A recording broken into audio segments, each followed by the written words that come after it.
오늘 성탄절 귀한 예배 함께하게 돼서 대단히 감사합니다. 성탄절의 역사를 한번 기억해 보십시오. 여러분 개인의 성탄절 역사. 성탄절 예배 평생 몇 번 정도 참여하신 것 같습니까? 아마 사는 내내 성탄절과 함께 해온 분도 있겠고 몇 번 안 되는 성탄의 추억을 가진 분들도 있을 것입니다. 어떻든 이 동방 박사들의 이야기는요, 성탄과 연관해서 너무도 잘 알려진 이야기입니다. 그런데도 늘 듣고 또 늘 되새겨도요, 참 신기한 스토리입니다. 어떤 사람들은 역사성 자체를 의심하기도 해요. 그러나 그들의 실제 고향, 그리고 그들의 무덤, 그리고 무덤 위에 있는 기념교회까지 역사적으로 확인이 되는 내용입니다.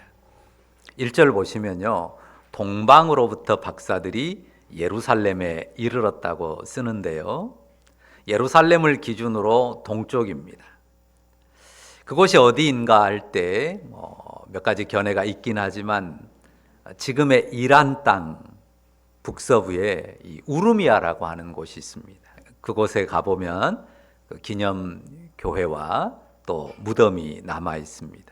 자, 우르미아, 이 지금의 이란 북서부에 있는 우르미아라고 큰 호수가 있고요. 호수 옆에 우르미아라고 하는 도시가 있는데요. 거기서부터 구글 지도로 예루살렘까지 거리를 계산해 보면 한 1600km 정도 나옵니다. 1600km 감이 안 오시나요? 보통 광주에서 서울까지 한 320km, 300km 그렇게 나오거든요. 그러니까 5배, 광주에서 서울 가는 거리에 5배 정도가 넘는 그런 거리라고 보시면 되겠습니다. 요즘 환경이 아니거든요. 지금 현재 상태에서 현재의 도로 상황으로 약 1600km예요. 그러면 과거 2000년 전 상황이란 말이죠. 우리나라의 고구려, 신라, 백제가 태동하던 그런 아주 까마득한 시기예요.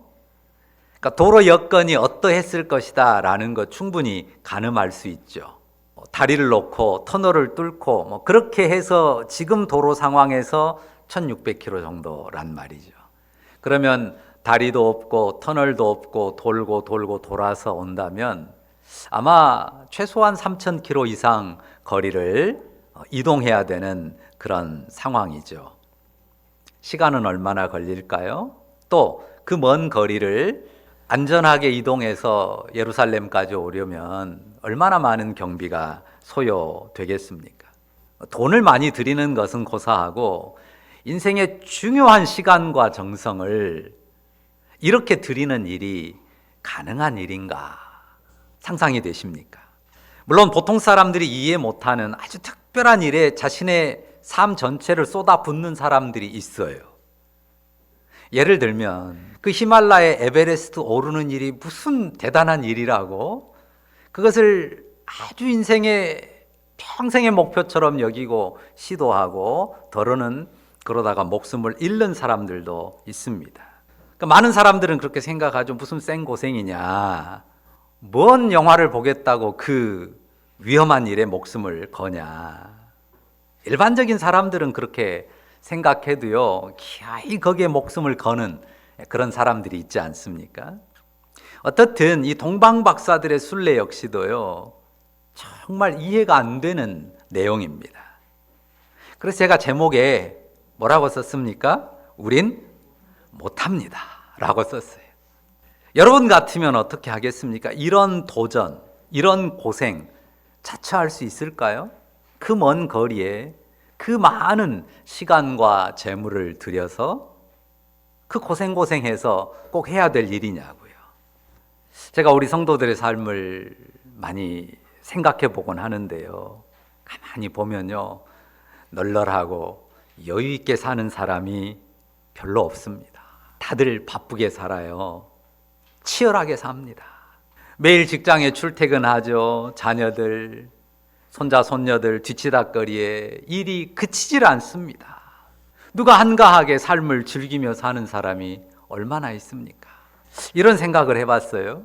이 박사들의 나이를 추정할 수는 없어요. 이들이 나이가 어느 정도였는지 모릅니다.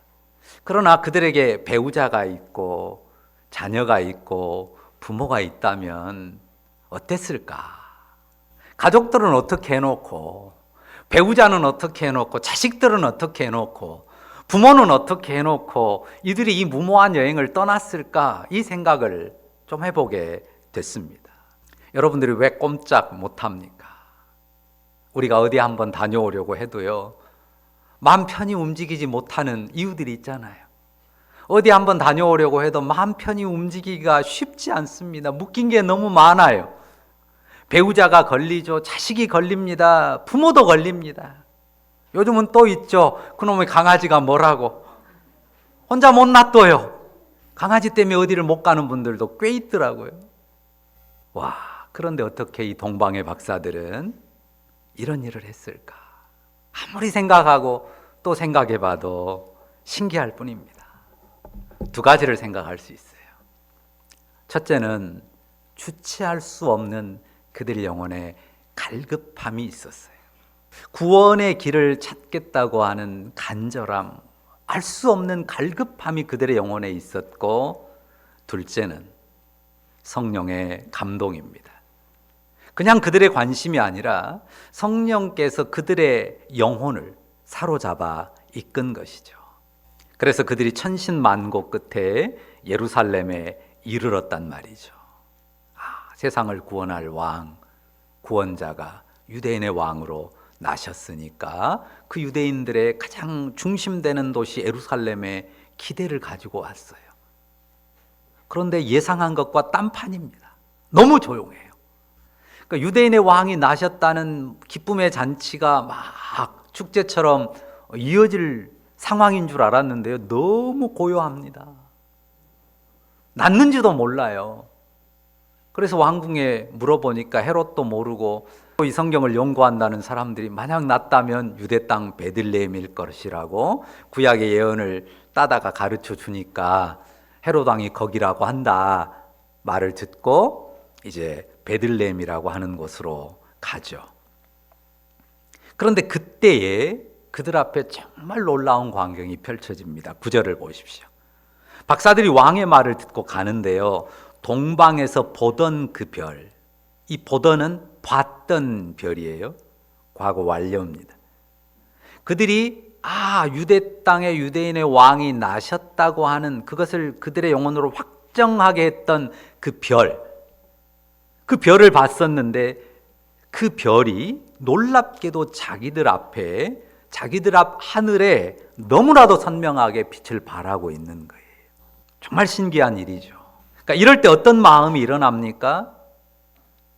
우리가 여기까지 온 게 헛된 일이 아니구나.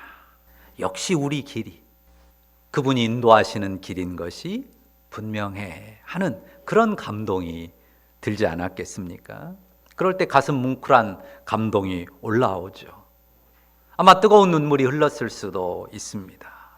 그런데 더 놀라운 것은 그 별이 움직이는 거예요. 마치 자기들을 어디론가 인도하려는 것처럼 별이 움직입니다. 움직이더니요, 어느 순간 멈춰요. 그리고 멈춘 쪽을 보니까 어떤 집이 있습니다. 그 집에 갓 태어난 어린 아이가 있고, 그 아이가 그들이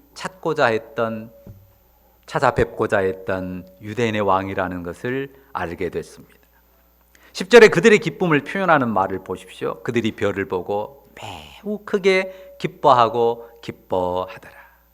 11절을 보시죠. 같이 읽어보겠습니다. 집에 들어가 아기와 그의 어머니 마리아가 함께 있는 것을 보고 엎드려 아기께 경배하고 보배합을 열어 황금과 유향과 몰약을 예물로 드리니라. 이들은 그 아기께 경배합니다. 왕궁이 아니에요. 황금 요람에 뉘어있는 아기가 아닙니다. 크고 화려하기는커녕 정말 좁고 초라한 집이었습니다. 거기에 뉘어있는 그냥 갓난 아기였습니다. 성탄 관련한 성화들을 보면 그 아기 머리 위에 이렇게 동그란 후광이 있잖아요. 마리아 머리 위에다도 동그란 후광을 그려놓잖아요. 그런 후광 없습니다. 그냥 가난하고 초라한 집에 평범하게 눕혀있는 아기였어요. 그런데도 그들이 그 아이 앞에 엎드려 경배합니다. 왜입니까? 그 아기가 유대인의 왕, 세상을 구원하는 메시아로 태어난 아기라는 확신이 그 영혼에 너무도 또렷했기 때문입니다. 그 감동과 확신이 그들의 영혼을 압도했어요. 그러니까 그 어린 초라한 집에 누인 아기에게 경배하는 거죠. 아까 말했잖아요. 성령의 감동이 아니고는, 하나님의 영의 감동이 아니고는 설명이 안 됩니다. 찬송가 310장에 하나님의 은혜로 하는 노래가 있잖아요. 그 3절 가사가 이렇습니다. 왜 내게 성령 주셔서 주 예수 믿게 하는지 난 알 수 없도다. 물론 어느 정도 이해가 되는 경우도 있겠지만요, 여러분은 자신의 삶이, 자신의 믿음이 이해가 되십니까? 내 삶은, 내 믿음은 그래 이래서 이러이러하다고 이해가 되십니까? 하나님의 영이 사람의 마음을 터치하면요, 하나님의 영이 사람의 마음을 만지면 정말 이해하지 못할 그런 일들이 일어나는 것입니다. 사람들이 놓지 못하는 생각 중에 하나가 있어요. 무슨 일을 하든지 하고 나서 꼭 이거 생각합니다. 본전 생각이라고요. 본전 생각 사람들이 꼭 하잖아요. 근데 이 동방 박사들이 투자한 게 얼마입니까? 그 엄청난 돈과 시간은 고사하고 아까 말씀드린 것처럼 수많은 관계들과 주변 모든 것들을 희생하고 여기까지 왔단 말이죠. 그런데 그 아기께 엎드려 경배하고요, 그 다음 어떻게 합니까? 소중하게 간직해가지고 온 보배압을 열어서 황금과 유향과 몰약을 예물로 드립니다. 그리고 하룻밤 자고 돌아가요. 하룻밤이라는 기록은 없으니까요, 몇 밤이라는 기록도 없으니까 정확하게는 알 수 없지만 아마 좀 더 지냈을 수는 있어요. 그러나 길지는 않습니다.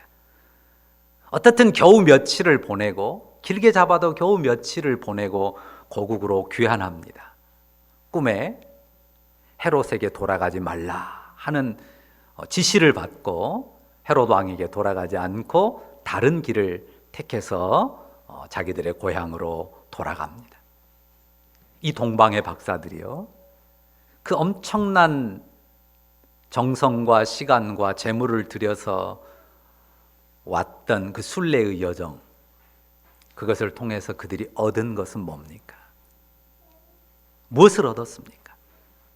돌아가는 그들의 손에 쥐어진 것, 그들이 받은 것은 무엇입니까? 다 쏟아붓고 내놓고 돌아가는데요, 허망했을까요? 허전했을까요? 완전 손해네, 헛수고했네, 그런 느낌이 있을까요? 전혀 없습니다. 그 아기에게서 세상 구원을 받거든요. 그 아기에게서 자기들의 영혼의 구원을 받어요. 그 은혜와 기쁨이 그들 영혼에 파도처럼 밀려 들었고요, 그 확신과 감사가 그들의 영혼에 가득했습니다. 엄청난 시간과 재물과 많은 희생을 드렸지만 그 모든 것을 덮을 만한 영혼의 기쁨과 평안, 행복이었습니다. 그래서 돌아가는 순례길, 그 확신과 기쁨으로 이어졌고요, 또한 그들의 남은 삶 역시도 그 확신과 기쁨으로 이어졌고, 평생 지워지지 않는 감사와 소망을 가지고 그들이 살았을 것입니다. 어떻든 참 이해가 안 되는 삶이긴 한데요, 어떻습니까? 그들의 삶, 그들의 순례가 어리석습니까? 아닙니다. 참 귀합니다. 참 멋진 삶이다 싶습니다. 하지만요, 여러분에게 그렇게 하라면 어떻습니까? 이미 제목에 썼어요. 우린 못합니다. 우린 동방박사들처럼 못해요. 누가 동방박사들처럼 그렇게 많은 시간과 재물과 자신의 삶을 통째로 들여 절 한번 하러 그 땅에 갑니까? 사실은 지금은 훨씬 쉬워요. 예루살렘이든 어디든 맘만 먹으면 훌쩍 갔다 올 수가 있습니다. 수억 듭니까? 아니에요. 수천 듭니까? 아닙니다. 알뜰하게 하면 몇백만 원만 가지면 예루살렘 갔다 올 수 있다고요. 그러나 우리는 동방박사들처럼 못할 뿐만 아니라요, 주님이 우리더러 그렇게 하라고 말씀하지도 않으십니다. 그래도 탄생 성지에 가서 그 땅에 입이라도 한번 맞추고 와야 되지 않아? 그 정도는 해줘야 양심 있는 거 아니야? 그런 요구가 없습니다. 복음은 우리에게 전혀 그런 부담감을 지우지 않습니다. 우리의 삶이 어떻다고요? 얼마나 지친 삶입니까? 삶에 지치고 생활에 떠밀려 살아가요. 버겁게 살아가는 여러분의 삶을, 여러분의 마음을 우리 주님이 아십니다. 하나님께서는요, 우리에게 그런 대단한 특별한 헌신을 요구하지 않습니다. 여러분이 지금 이 자리에 나와서 성탄절 감사 예배를 드리는 그것으로도 충분히 우리 주님은 귀하게 받으십니다. 그래서 우리가 받은 것은, 우리가 누리는 것은 더 적습니까? 동방박사들만큼 안 드렸으니까, 그들만큼 많이 희생하지 않았으니까 우리가 받아서 누리는 것은 그들이 받아 누리는 것보다 훨씬 적습니까? 물론 그들의 헌신이 아름답고 귀합니다. 그러나 더 빛나는 건 그들의 헌신이 아니죠. 진짜 빛나는 건 무한한 영광을 버리시고 초라한 인생, 핏덩이 아기로 우리 주님이 오신 거죠. 그 안에 담긴 은혜입니다. 하늘의 주님께서 이 세상에 오셨고 하늘의 주님께서 우리에게 찾아오셨습니다. 그분이 문을 두드리세요. 볼지어다 내가 문 밖에 서서 두드리노니 누구든지 내 음성을 듣고 문을 열면 내가 그에게로 더불어 먹고 마시고 함께 한다고 그렇게 말씀하신 주님, 그를 믿는 우리 안에 오셔서 우리와 함께 사십니다. 우리의 모양이 보잘것이 있든 없든, 우리 삶이 뽀대가 나든 초라하든 거기에 개의치 않으십니다. 그분이 오셔서 그를 믿는 우리에게, 그에게 의탁하는 우리에게 죄사함과 영생을 주시고요, 그분이 우리의 왕, 나의 왕이 되어주십니다. 그리고 나와 함께 사십니다. 동방박사들을 감동시켰던 성령께서 우리의 마음을 감동시켜 우리에게 믿음 주신 줄로 믿습니다. 그 은혜 앞에 엎드리면서 성탄의 주님을 기뻐하고 감사 가득한 삶을 누리시는 여러분들 다 되시기를 주의 이름으로 축원합니다. 기도하십시다. 사랑의 주님, 하늘의 영광 버리시고 낮아지셔서 인생, 그것도 핏덩이 아기로 태어나셨음을 인하여 감사합니다. 그분이 하나님이셨고 온 우주를 다스릴 왕이시기에 동방박사들이 그 먼 거리를 와서 엎드려 경배드렸습니다. 그들의 놀라운 순례가 참 이해되지 않지만, 그러나 더욱 빛나는 것은 바로 우리 주님의 은혜이고 그 은혜 안에서 이 모든 것이 해석될 수 있음을 인하여서 감사를 드립니다. 하나님, 우린 못합니다. 동방박사들처럼 위대한, 정말 이 놀라운 그런 헌신의 순례를 우리가 이 땅에서 이해가기 어렵지만, 그러나 우리의 모습이 어떠하든 주님이 우리를 찾아오셨기에 그 주님 안에서 우리가 거하며 그 주님을 경배하며 우리의 삶의 현장을 꾸려갈 수 있음을 인하여 감사합니다. 그 주님 모시고 그 주님과 함께 믿음의 순례, 주님 앞에 설 때까지 감격과 기쁨으로 이어가도록 성령의 감동 늘 우리 영혼에 가득하게 하옵소서. 예수님의 이름으로 기도합니다. 아멘.